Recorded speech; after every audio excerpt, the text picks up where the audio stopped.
खबर है मारेगांव तहसील से, जहां तहसील के रास्तों की खस्ता हाल के चलते मारेगांव तालुका कांग्रेस कमेटी की ओर से अर्धनग्न आंदोलन किया गया, जिसमें कांग्रेस के पदाधिकारी एवं कार्यकर्ता शामिल हुए। तो आइए सुनते हैं इस मौके पर आंदोलनकारियों ने क्या कहा।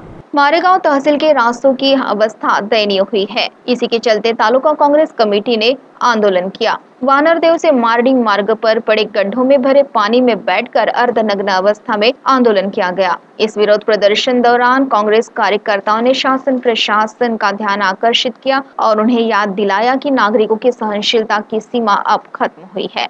इस आंदोलन का नेतृत्व तालुका कांग्रेस अध्यक्ष मारुति गौरकर, नगर सेवक आकाश बदकी और सामाजिक कार्यकर्ता अंकुश माफुर ने किया। गड्ढों में बैठकर आंदोलन करते समय उन्हें जनता का अच्छा प्रतिसाद मिला। इस समय जिला कांग्रेस सरचिटनीस संजय खाड़े, मारेगांव शिक्षण संस्था अध्यक्ष नरेंद्र पाटिल ठाकरे, पूर्व बाल कल्याण सभापति अरुणा खंडाड़कर, कृषि उत्पन्न बाजार समिति सभापति गौरीशंकर खुराना, साथ ही कांग्रेस के अन्य पदाधिकारी, महिला और युवक कार्यकर्ता बड़ी संख्या में उपस्थित थे। रास्ते की हालत खराब होने के कारण कई दुर्घटनाएं हो चुकी है और कुछ नागरिकों ने अपनी जान भी गंवाई है, जबकि कुछ स्थायी रूप से विकलांग हो गए हैं। कई बार निवेदन देकर भी प्रशासन ने इसकी दखल नहीं ली, इसलिए आंदोलनकर्ता आज रास्ते पर उतरे। आंदोलन स्थल सार्वजनिक बांधकाम विभाग के बोचावार और पुलिस दल की ओर से बड़ा बंदोबस्त तैनात किया गया था। प्रशासन ने इस आंदोलन की तत्काल दखल लेकर रास्ते पर पड़े गड्ढे बुझाने का काम शुरू करने के बाद आंदोलन समाप्त किया गया। कांग्रेस कमेटी ने इशारा दिया है कि यदि काम पूर्ण नहीं हुआ तो इससे भी तीव्र आंदोलन छेड़ा जाएगा। सीटीवी के लिए प्रतिनिधि दिलदार शेख की रिपोर्ट। मारडी या रोड साठी जे अर्धनग्न आंदोलन केलं, माननीय आमचे तालुका अध्यक्ष मारुती गौरकरजी, युवा काँग्रेस अध्यक्ष बत्तीजी, नंतर महापूरजी यांनी जे धाडस दाखवलं, शेवट सकाळपासून ते एका चिखलात अर्धनग्न होऊन हे आहे। कारण यांची जिद्द पाहता आम्हाला अतिशय आनंद झाला, कारण काँग्रेसचे कार्यकर्ते रस्त्यावर उतरायला लागले। कारण हे प्रशासन शासन जर ह्या वटणीवर येत नसेल तर भविष्यात येणाऱ्या काळात आम्हाला मोठे आंदोलन करावं लागेल। कारण काँग्रेस हा सर्वसामान्य गरीब जनतेचा, प्रवासी असो, शेतमजूर असो, शेतकरी असो, ह्या जनतेच्या पाठीशी काँग्रेस पक्ष नेहमी उभा राहील। कारण काँग्रेस हा इतिहास आहे, काँग्रेस हा विचार आहे। काँग्रेसनं सर्व जिथे जिथे समस्या निर्माण होईल तर वणी तालुका असो, मारेगाव तालुका असो, झरी तालुका असो, त्या दिवशी आम्ही वणीला सुद्धा मोठं आंदोलन केलं। तर शासन हा पैसे आम्ही लाडल्या बहिणीला पैसे दिले म्हणते 1500 रुपये, निवड एक वटाण्याचे 1500 होते का, परंतु याच्या व्यतिरिक्त अनेक निराधाराचे पैसे थकीत आहे, महिलांचे पैसे, ठेकेदाराचे पैसे थकीत आहे। हे जर पैसे थकीत ठेवून जर हे चालवत असेल शासन, तर शासन चालवायच्या लायकीचे नाही आहे। कारण भविष्यात हा प्रकार जर घडत असेल तर अजूनही शेतकरी आत्महत्या करायला लागला, तर कॉन्ट्रॅक्टर आत्महत्या करायला लागली, जलजीवन आता एक आत्महत्या केला। तर हा विषय तेवढाच गंभीर आहे। कारण तुम्ही आम्हाला रस्ते देत नसाल, आम्हाला वीज देत नसाल, आम्हाला पाणी देत नसाल, आरोग्य देत नसाल, तर कोणा कामाचे?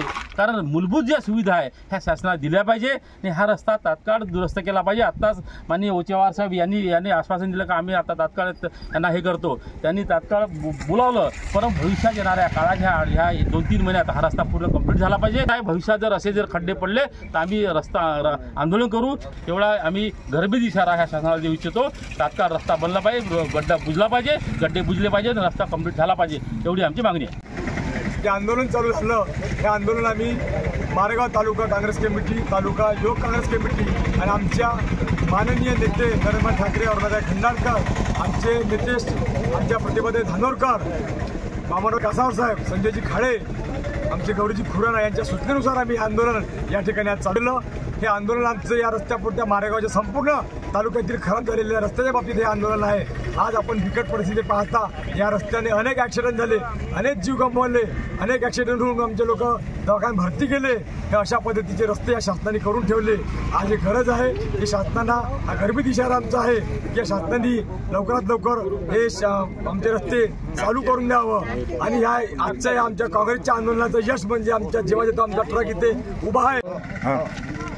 आज मारेगाव तालुका काँग्रेस कमिटीच्या माध्यमातून एक बऱ्याच वर्षापासून रखडलेले कामं होऊन नाही राहिले, त्या कारणाने अर्धनग्न आंदोलन करण्यात आलं आणि त्या आंदोलनाला या भागातील सर्व जनतेनं प्रतिसाद दिला आणि एक उत्सुक असं वातावरण तयार झालं। त्यात या संबंधित जे अधिकारी आहे ते आले आणि त्यांनी आता हा रस्ता आजपासून सुरू करतो बा किंवा आजपासून गड्डे भरायला चालू करतो असं म्हटलं तरी परंतु आमच्या लोकांचा त्याच्यावर विश्वास नाही, कारण 1 वर्षापासून निधी येऊनही ते काम अजूनही पेंडिंगच आहे. इतकाले वर्ष झाले तरी कामं होत नाही. म्हणून आमचं असं म्हणणं आहे का जोपर्यंत काम प्रत्यक्षात सुरू होत नाही तिथपर्यंत हे आंदोलन चालू राहील. जर समजा उद्या परवापासून हे आंदोलन बंद झालं तर पुन्हा 3 दिवसाची नोटीस देऊन पुन्हा आंदोलन करण्याचा आमचा प्रयत्न राहील. काँग्रेस कमिटी युवक काँग्रेस कमिटीच्या सर्व पदाधिकाऱ्यांनी आमच्या अध्यक्षांनी अर्धनग्न आंदोलन आज सुरू केलं. बऱ्याच दिवसापासून या रस्त्याच्या मागे लागून हवं आम्ही निवेदन दिले, विचारणा केल्या, विनंत्या केल्या, सगळं केलं, परंतु कुठल्याही रस्त्याची दुरुस्ती होत नव्हती. त्यामुळे आज त्यांनी आंदोलनाचा पवित्रा उचलला आणि आंदोलनाच्या या पवित्र्याला सामान्य जनतेने आमच्या सर्वांनी सहकार्य केलं आणि उत्स्फूर्त प्रतिसाद दिला. आणि म्हणूनच पोचावर साहेब हे अधिकारी लोक आले आणि दुधाची ताण ताकावर भागवणं चालू आहे असं म्हणायला काही हरकत नाही, कारण तर इथे कॉन्क्रीट पाहिजे, डांबर पाहिजे. परंतु आज मुरमावर आम्ही समाधान मानत आहे, कारण तर मागच्या याच्यामध्ये 2 जीव गेले याच्यामध्ये आणि आज आणखी पुन्हा आता याच्यावर जाऊ नये याच्यासाठी आम्ही काहीतरी आता करत आहे, त्याच्यावर आम्ही समाधान मानत आहोत. परंतु हे समाधान आमचं होणार नाही. ज्यांनी कोणी कॉन्ट्रॅक्ट घेतला त्या कॉन्ट्रॅक्टदारांना काय ब्लॅकलिस्टमध्ये टाकायचं, काय करायचं, कोणतं त्यांच्यावर कारवाई करायची हे अधिकाऱ्यांनी केली पाहिजे आणि या रस्त्याची काम चांगल्या अवस्थेत करून दिलं पाहिजे आणि आमचा रस्ता चालण्यायोग्य केला पाहिजे. कारण ते शाळेची मुलं जातात, शेतकरी जातात, ताण भुकीला सगळ्या या रस्त्यावरून जाते. आमचा बाजारपेठेचा हा रस्ता आहे, मुख्य रस्ता आहे आणि या रस्त्याची दैनावस्था आज आम्ही 2 वर्षापासून पाहत आहे. पैसे येऊनसुद्धा काम होत नसेल तर हे एक संशयास्पद काम असायला म्हणायला काही हरकत नाही.